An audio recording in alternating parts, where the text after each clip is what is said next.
परिचय। बेटा जय, क्या कर रहे हो? पिताजी, मैं पानी पीना चाहता हूँ, इसलिए नल से पानी ले रहा हूँ। अजय, पीने के लिए नल के पानी का उपयोग मत करो, इसमें कीटाणु हो सकते हैं। हमेशा आरओ द्वारा शुद्ध किया पानी ही पिया करो। ठीक है पिताजी। मैं आपसे कुछ पूछना चाहता हूँ, आरओ प्यूरिफायर कैसे काम करता है? मैं तुम्हें बताता हूँ। यह विपरीत परासरण के सिद्धांत पर काम करता है।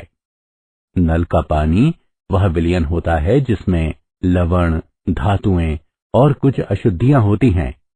आरओ प्यूरिफायर में अर्धपारगम्य झिल्ली होती है जो केवल पानी के अणुओं को गुजरने देती है, जबकि अन्य दूसरे अणु अर्धपारगम्य झिल्ली में से नहीं गुजर सकते। नल का पानी विलयन का और शुद्ध जल विलय का काम करता है। झिल्ली केवल विलय के अणुओं को गुजरने देती है। अच्छा पिताजी, मुझे मेरे सवाल का जवाब मिल गया। अब मैं इसके बारे में और अधिक जानना चाहता हूँ। बेटा, इसके बारे में और अधिक जानने के लिए तुम्हें विलयनों के बारे में पढ़ना पड़ेगा। छात्रों, आज हम विलयनों के बारे में और अधिक जानेंगे। उद्देश्य। इस पाठ के अंत में आप निम्न करने में सक्षम हो जाएंगे।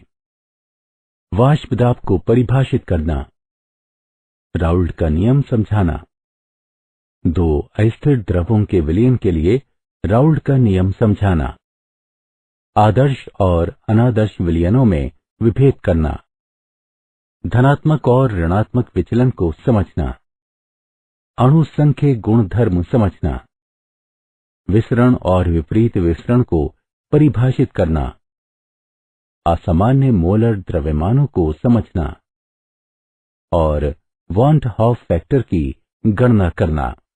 द्रव का वाष्प दाब।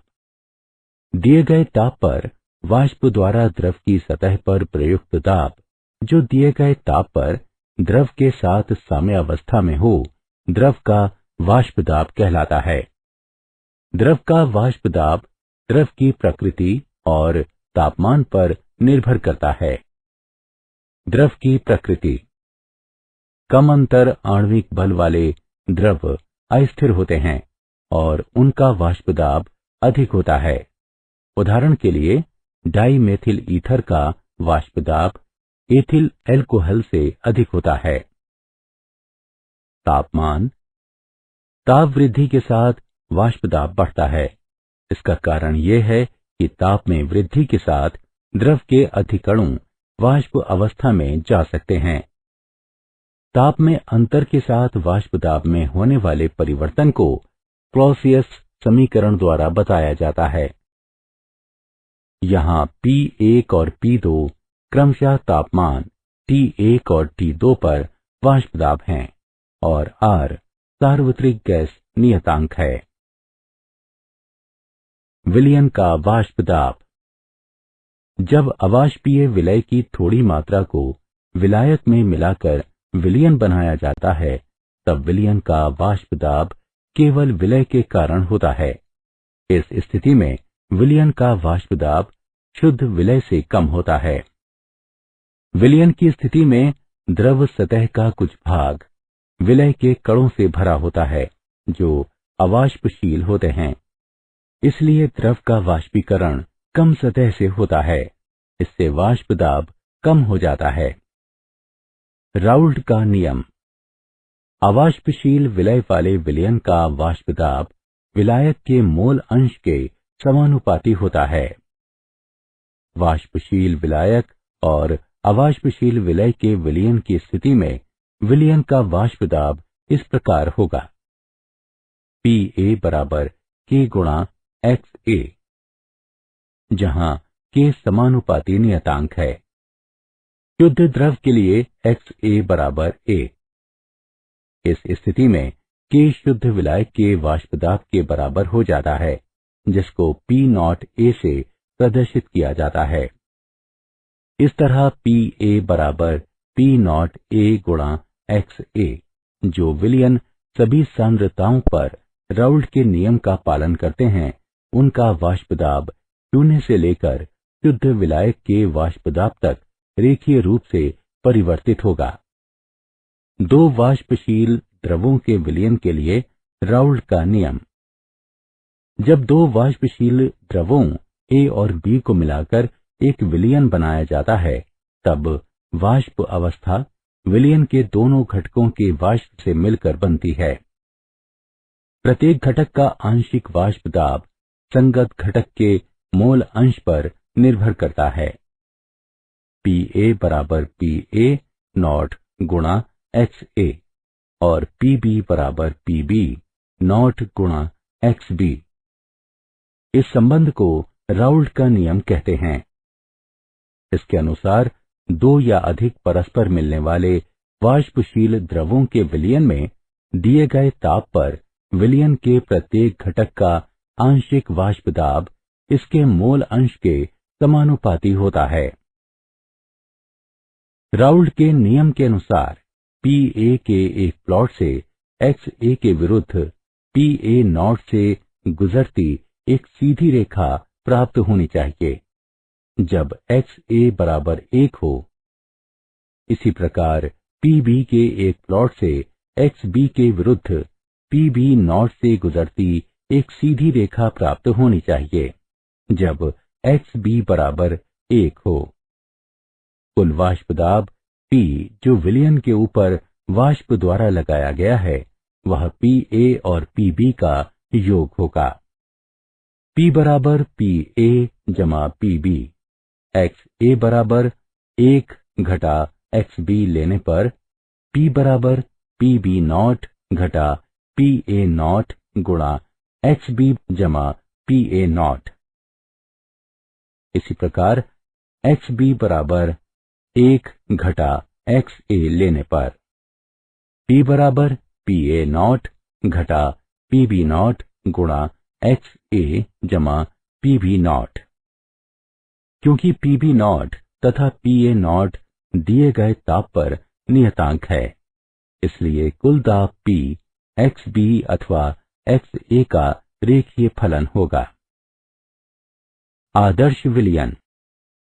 किसी विलयन को आदर्श विलयन कहा जाता है यदि वह निश्चित ताप पर और सांद्रता के बहुत अधिक सीमा तक राउल्ट के नियम का पालन करता है।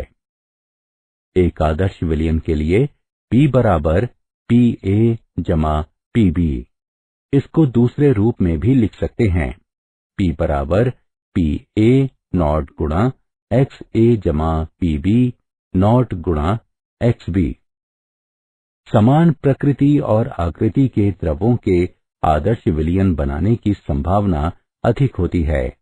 उदाहरण के लिए मेथनॉल और एथेनॉल का मिश्रण। आदर्श विलयन के निर्माण के कारण दो परस्पर मिलने वाले द्रवों A और B आदर्श होंगे यदि दो आवश्यक शर्तें पूरी हों। यदि A और B के अणुओं के मध्य लगने वाला आकर्षण बल A के अणुओं के मध्य लगने वाले आकर्षण बल और B के अणुओं के मध्य लगने वाले आकर्षण बल के बराबर होता है। A और B द्रवों का विलयन आदर्श होगा यदि A और B की समान संरचना और ध्रुवता होगी। आदर्श विलयन का उदाहरण। आइए आदर्श विलयन का उदाहरण देखें। बेंजीन और टोलुइन लगभग आदर्श विलयन बनाते हैं। 313 केल्विन पर शुद्ध बेंजीन और टोलुइन का वाष्प दाब क्रमशः पारे का 160 और 60 मिलीमीटर है। विलयन का व्यवहार आदर्श मानते हुए बेंजीन और टोलुइन के आंशिक दाब और उस विलयन के कुल वाष्प दाब की गणना कीजिए जो 4 मोल टोलुइन और 1 मोल बेंजीन से बना हो। आइए विलयन को देखें। हम जानते हैं कि बेंजीन का मोल अंश बराबर बेंजीन के मोल बटे बेंजीन के मोल जमा टोलुइन के मोल। अवकलित करने पर बेंजीन का मोल अंश बराबर 0.2 और टोलुइन का मोल अंश बराबर 0.8। इस प्रकार आंशिक दाब की गणना करने पर बेंजीन का आंशिक दाब बराबर पारे का 32 mm। इसी प्रकार टोलुइन का आंशिक दाब बराबर पारे का 48 mm। अतः विलयन का कुल वाष्प दाब बराबर पारे का 80 mm होगा। अनादर्श विलयन। जो विलयन सभी सांद्रताओं के लिए राउल्ट के नियम का पालन नहीं करता, अनादर्श विलयन कहलाता है। अनादर्श विलयन के लिए आवश्यक शर्तें। विलयन का कुल आयतन विलायक A और विलायक B के आयतनों के योग के बराबर नहीं होना चाहिए। A के अणुओं के मध्य, B के अणुओं के मध्य और A और B के अणुओं के मध्य होने वाली आणविक क्रियाएं विभिन्न परिमाणों की होती हैं।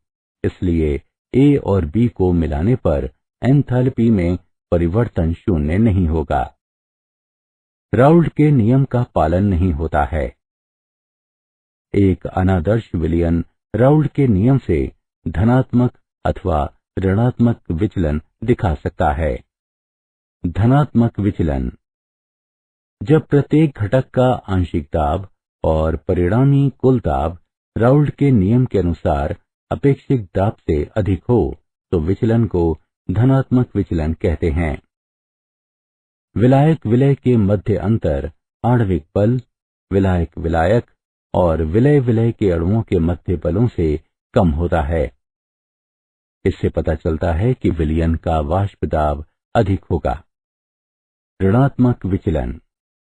जब प्रत्येक घटक का आंशिक दाब और परिणामी कुल दाब राउल्ट के नियम के अनुसार अपेक्षित दाब से कम हो तो विचलन को ऋणात्मक विचलन कहते हैं। उदाहरण: पानी, नाइट्रिक एसिड और क्लोरोफॉर्म एसीटोन के विलयन ऋणात्मक विचलन प्रदर्शित करते हैं।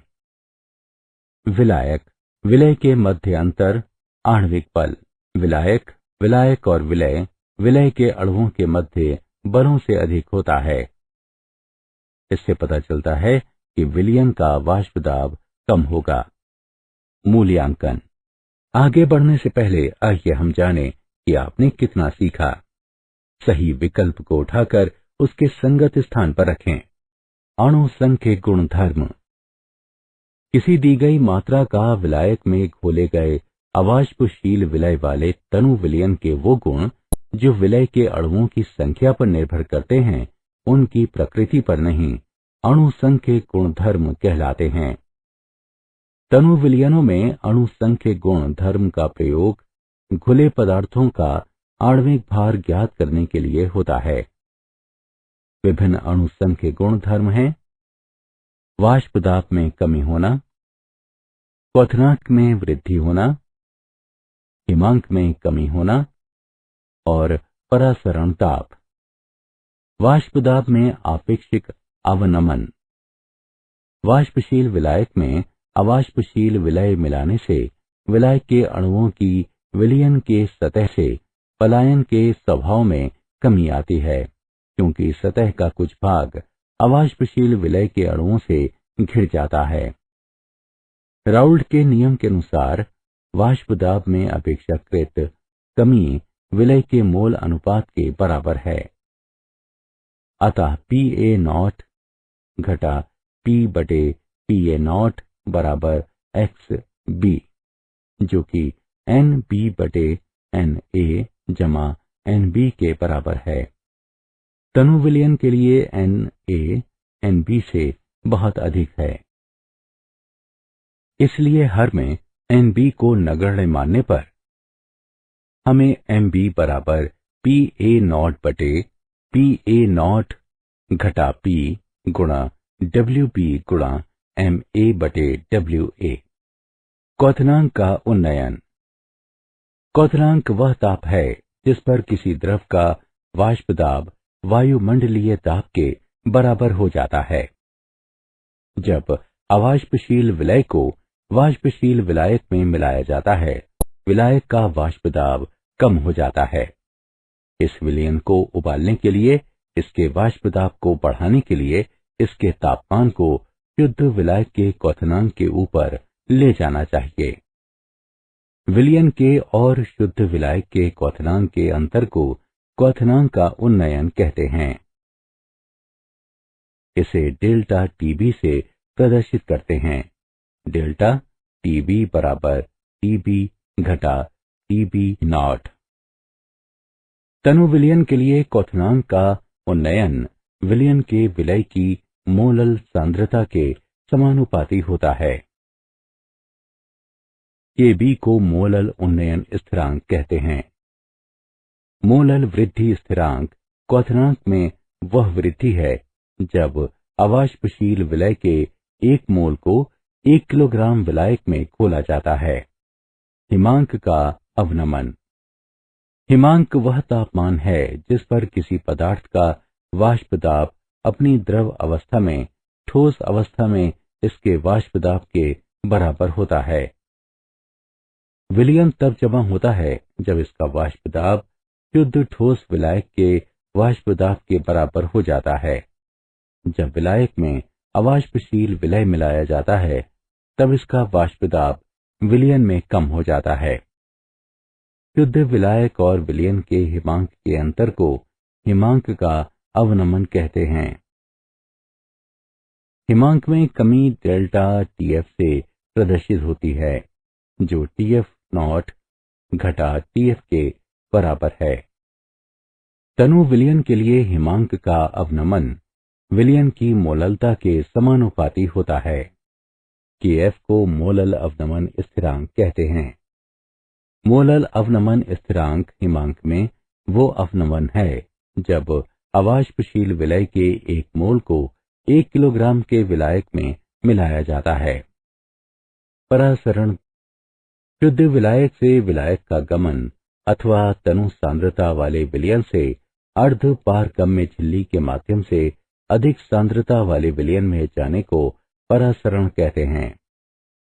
विलायक का गमन केवल एक ही दिशा में होता है।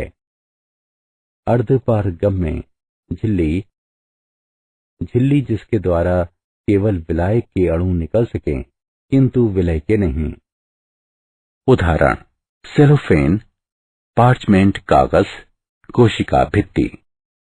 परासरण दाब।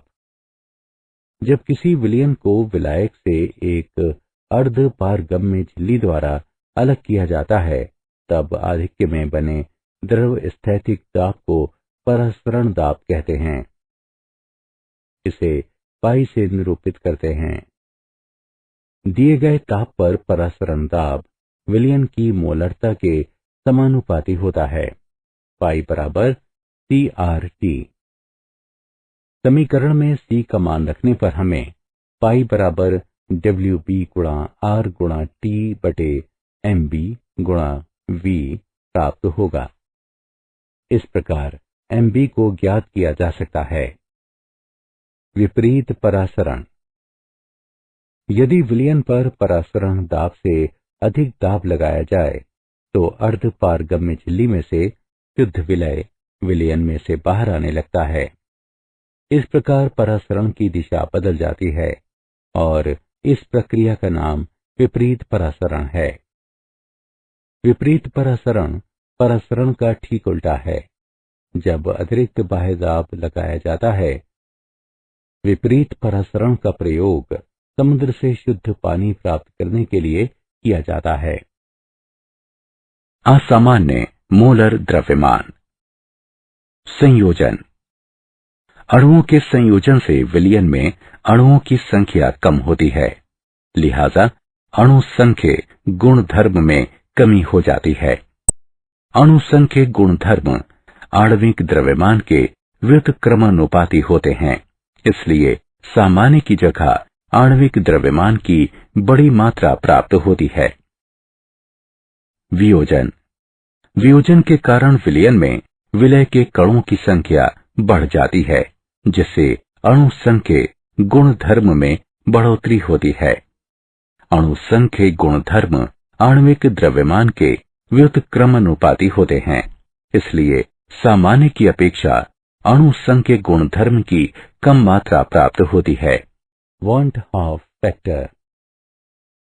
यह विलय के सामान्य अणुभार और अवलोकित आणविक द्रव्यमान का अनुपात होता है। इसे I से निरूपित करते हैं।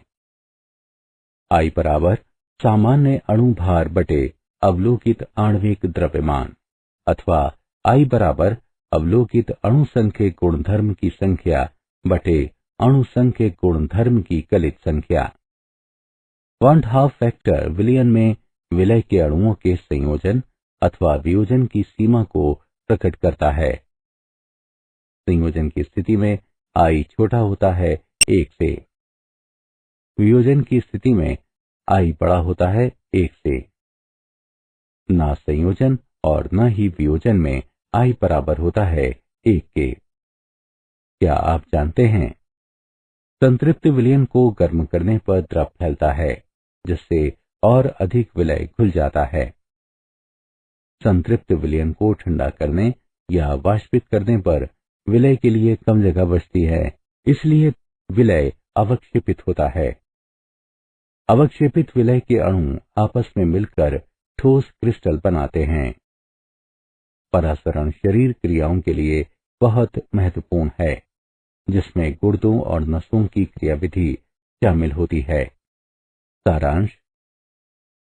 आइए हमने जो कुछ सीखा है उसे संक्षेप में दोहराएं।